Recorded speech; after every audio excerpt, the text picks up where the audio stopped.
And then if you add in a beneficial probiotic or like a fermented food, that's going to be adding more to that Mhm. histamine bucket. So it's not the fact that the probiotic's the issue, it's that your histamine bucket a lot of times can be already full.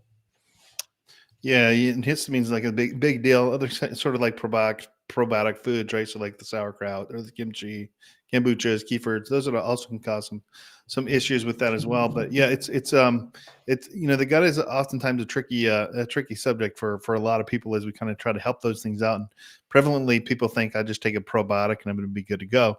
Yeah. But you follow down the pathway of the gut. Like, what do we look at first, second, third, fourth? Depending on what's going on. And sometimes people can miss things with gut health.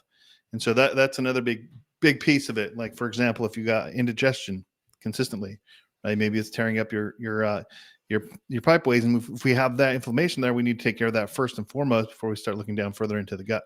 And Now, so, here's the deal. Most people can benefit. Like, let's say you have a little bit of like tummy upset or your gut feels a little bit inflamed. Probiotics can be very naturally anti-inflammatory. I'd much rather have someone like from like an acute palliative perspective using probiotics to kind of help with inflammation than taking NSAIDs or taking acid blockers, because those medications are actually going to impact gut lining, liver health, mhm. and acid blockers are going to impact digestion and absorption. So if we're doing things acutely, I much rather have people use probiotics because they can help with inflammation.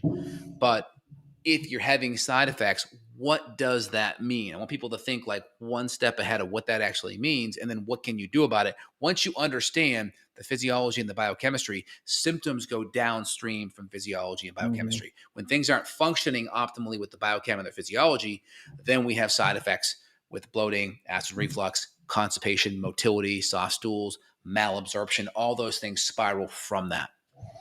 Yeah, and even like the DAO, like in the Krebs cycle. So if you have a breakdown in the gut lining, you're not producing enough DAO, for example, that's what sort of digest, let's say, histamines, right? That could be another issue to potentially look into in terms of the gut and its function, its ability to break down histamines properly. And so the fermented foods is going to be a piece there. I think avocados, just a list of obviously the fermented foods that some people have a difficult time with, but yeah, Hmm. that's another big piece here is to look at the gut health, the lining, what kind of damage has been done to the gut. Can the gut still produce DAO? Can it still produce all of the things that it needs to produce to break down histamines in the first place? And or is it being sort of um, overstressed? And if you have overstressed gut, then we're going to start to have those histamine responses, reactions. Eventually, those things get into the bloodstream. Then you can have brain fog and skin issues, and all these other things kind of present themselves as well. Yeah, 100%. Now, when we have histamine, so histamine is a valid reason why you may have probiotic intolerance.